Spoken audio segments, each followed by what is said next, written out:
Nós estamos de volta com o Jornal Cidade em Notícias. Eu já recebo aqui em nossos estúdios mais uma vez ela, a advogada previdenciarista Marcela França. Ela que vai explicar para os nossos telespectadores o que fazer se a empresa não pagou o INSS e o INSS deixou de reconhecer o tempo rural, o tempo especial, o tempo de autônomo com deficiência. Doutora, já começo te perguntando quais as consequências ao segurado quando o INSS deixa de contabilizar esse tempo. Seja bem-vinda. Muito obrigada, Fábio. Olá a todos que vão nos assistir agora e depois. Fábio, imagina você estar com a expectativa de se aposentar, de conseguir um benefício. A gente fala de aposentadoria, mas a gente pode falar de benefícios em geral. Você tem aquela expectativa e ela não acontece. O que acontece? Eu ficaria doido para te falar a verdade, até porque eu já contribuo há quase 30 anos, desde muito novinho com a Previdência Social, e estou esperando a aposentadoria, o que a gente mais quer, né, doutora? Exatamente. O que acontece? A pessoa fica decepcionada e tem um prejuízo financeiro. O prejuízo financeiro, ele pesa muito, porque às vezes a pessoa ela faz o planejamento financeiro para a aposentadoria, às vezes ela vai trabalhar durante um período para ela poder ter duas rendas, para juntar um dinheiro, para fazer alguma coisa. Agora, normalmente, por que isso acontece? Por que os benefícios são negados, seja aposentadoria ou qualquer outro benefício? Porque muitas vezes as pessoas não juntam os documentos corretos para a comprovação desses casos que você falou na sua pergunta. Ou seja, as pessoas deixam de ter esse cuidado. Quando você fala em processo administrativo de aposentadoria ou de benefício previdenciário, antigamente as pessoas iam até 4 anos atrás, elas iam no posto de atendimento do INSS e faziam uma solicitação.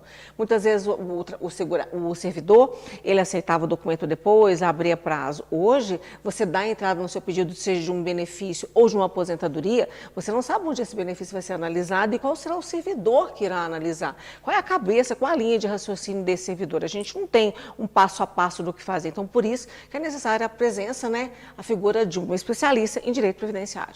Aí vamos no caso, o INSS não reconheceu, o que o segurado pode fazer? Ele vai entrar com recurso, doutor? Antes de a gente falar em um recurso, Fábio, a gente tem que pensar a documentação necessária para comprovar tudo isso que nós conversamos, esse tempo rural, esse tempo especial, esse tempo como autônomo, esse período como deficiente, esse período que a empresa não contribuiu, ele está juntado no processo? Então, para ele poder pensar em fazer um novo pedido ou em fazer um recurso, é necessário que se verifique se toda a documentação necessária para comprovar o que ele quer está juntada corretamente no processo. Agora, doutora, então nos explique quais os documentos que são necessários. Você comentou alguns, mas no caso de deficiente, a gente pode dizer aqui, pessoa que perdeu um pouco da audição, ou até mesmo de se locomover, precisa de um laudo médico, um dos principais documentos, né? Exatamente. Toda a documentação médica, ela tem que ficar documentada na sua casa, para o momento que você for solicitar a aposentadoria do deficiente ou qualquer outro benefício, você ter como comprovar o início da doença. Lembrando, a pessoa já aposentou e descobriu que tem uma deficiência, que tem uma doença que beneficiaria ela na aposentadoria. O que ela pode fazer? Ela pode rever esse benefício pelos próximos 10 anos. 10 anos da data do recebimento do primeiro benefício. Então, você que tem um problema de saúde, pode ser que você tenha direito a essa revisão.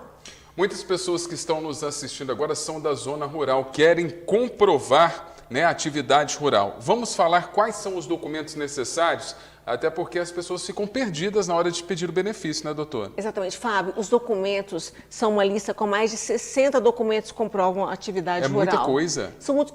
Às vezes, por exemplo, lá no nosso escritório, nós usamos um documento por ano para poder comprovar. Quando tem, a gente usa mais de um. Por exemplo, o ITR do terreno. Sim. Você pode usar de um ano, do ano seguinte, do outro ano, você pode ir comprovando. Ano a ano serve como documento. Mas o mais importante é um documento de um terreno, de um imóvel em nome da sua família. Você sempre vai pensar para cima. Por exemplo, você vai comprovar para você a comprovação de temporal. Você vai comprovar a documentação, um terreno do seu pai ou dos seus avós. Então, só um documento rural pode chegar a comprovar 7 anos e meio de atividade rural. Para quem está faltando pouco tempo, ou tem, às vezes, 7, 8 anos de comprovação, precisa comprovar o tempo rural, é o ideal para aposentar, às vezes, por idade ou até mesmo por tempo de contribuição. Eu gosto de comentar em casos específicos, porque a nossa audiência ela é muito ampla. Muitas pessoas também estão optando por ser autônomas. Chegou no momento de pedir algum benefício ao INSS, ficam perdidas. O autônomo é mais complicado, doutora? Como que fica a situação dele? O que acontece, Fábio? Nós tivemos uma explosão nos últimos anos de incentivo para as pessoas empreenderem. Você já deve ter visto, Sim. que aqui na TV eu sempre falo, empreenda, mas se você puder ter um trabalho de carteira assinada, com recolhimento de verbas previdenciárias, com FGTS, todos os direitos que um empregado tem, ok, e você empreende. Quando você estiver tranquilo, aí você dá o salto só para o empreendimento. Só que muitas vezes essa conta da contribuição como autônomo, ela fica para depois. E quem que é o autônomo? É o MEI, é o empresário, ele deixa de fazer esse recolhimento, precisa de um benefício, que é aposentar quando ele vai ver que tem uma lacuna no período dele que não houve contribuição. Se for MEI, tem que contribuir de qualquer jeito, porque senão vira dívida ativa. Mesmo em atraso, tem que contribuir. O que pode ser feito?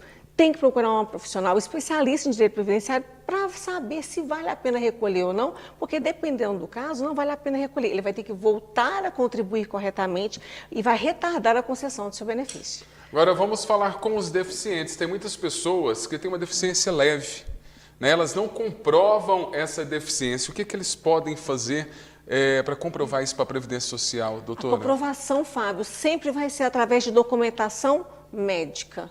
Na verdade, as escolas já conseguem descobrir, elas já analisam quando uma criança tem alguma limitação, já nos primeiros anos de colégio. Muitas vezes, colocando para sentar na primeira carteira, percebe que a criança tem um problema de audição ou um problema de visão maior, mas a documentação médica, exames que comprovam que você está tratando, tentando resolver aquela situação, tem que guardar. Guarda numa pasta, guarda organizadinho, porque no momento certo você pode precisar usar. Conheço algumas pessoas, doutora Marcela, que trabalharam ali de carteira fechada, CLT, né? Mas o patrão não pagou o INSS. Muitas vezes a pessoa até desligou da empresa e esse INSS não foi pago. O que elas podem fazer? Nós vamos comprovar esse recolhimento, o exercício da atividade. O recolhimento o INSS vai resolver com esse empregador. Uma das provas é a carteira assinada. Aí não tem a carteira assinada, o que a gente vai fazer? Nós vamos usar o cartão de ponto, nós podemos usar o quê? Os recibos de pagamento de salário ou transferências bancárias. Em alguns casos, testemunhas, dentre outros documentos, de acordo com a função que aquele trabalhador exercia, para a gente comprovar que ele trabalhava de carteira assinada e que deveria ter tido a contribuição previdenciária. Voltando a esse assunto da carteira assinada, a gente sabe que tem várias pessoas nessa situação, trabalharam em empresas que não pagaram o INSS, não recolheram o INSS. Antes mesmo de entrar com esse pedido de aposentadoria, de algum benefício, elas podem recorrer para que isso possa ser legalizado por essa empresa, se ela ainda funcionar? O ideal é que isso seja feito, se você sabe que tem uma falha na sua documentação que pode te impedir de conseguir um benefício, o ideal é que você procure uma profissional especialista em um benefício que você quer, antes de fazer a solicitação, para fazer a correção ou juntar a documentação necessária. Isso é muito comum. Às vezes o servidor, o segurado, ele tem um salário X, ele vai desligar de uma empresa. Aí naquele mês seguinte ele tem um salário abaixo do que aquele X que ele recebia. O INSS, por um mês, ele nega o benefício e não comprovar que ele ainda estava vinculado por um número X de dias no mês? É muito detalhe. A regra, então, é sempre ter o acompanhamento de um profissional da área e ir juntando ao longo da sua vida toda a documentação, né, doutora? Inclusive, Fábio, de atividade especial. Por exemplo, nos casos de quem exerce atividade insalubre ou periculosa. Tem que juntar o quê? PPP ou LTCAT. Aí como é que as empresas fazem? As grandes empresas, elas emitem o PPP quando esse segurado, ele desliga, quando esse empregado desliga da empresa, só que esse segurado, ele não olha esse documento, ele não lê esse documento, ele guarda. Depois lá, 10, 15 anos, 5 anos, ele vai levar para a advogada. 99% dos PPPs que eu recebo no meu escritório precisam de correção. Então, é necessário que, além dele receber esse PPP, que ele leve para um profissional para poder analisar e ver se a documentação, se esse PPP ou LTCAT, tem as informações que o INSS vai solicitar para comprovar ou não atividade especial. Então é importantíssimo você que está nos acompanhando, que já está pensando aí na sua aposentadoria, ou até mesmo está começando a sua vida laboral, já ir juntando toda essa documentação para não ser pego de surpresa e ter o benefício negado pelo INSS. Doutora, muito obrigado pela sua participação mais uma vez aqui no Jornal Cidade em Notícia e até daqui 15 dias. Obrigada, Fábio. Obrigada a todos que estão em casa. Até daqui 15 dias.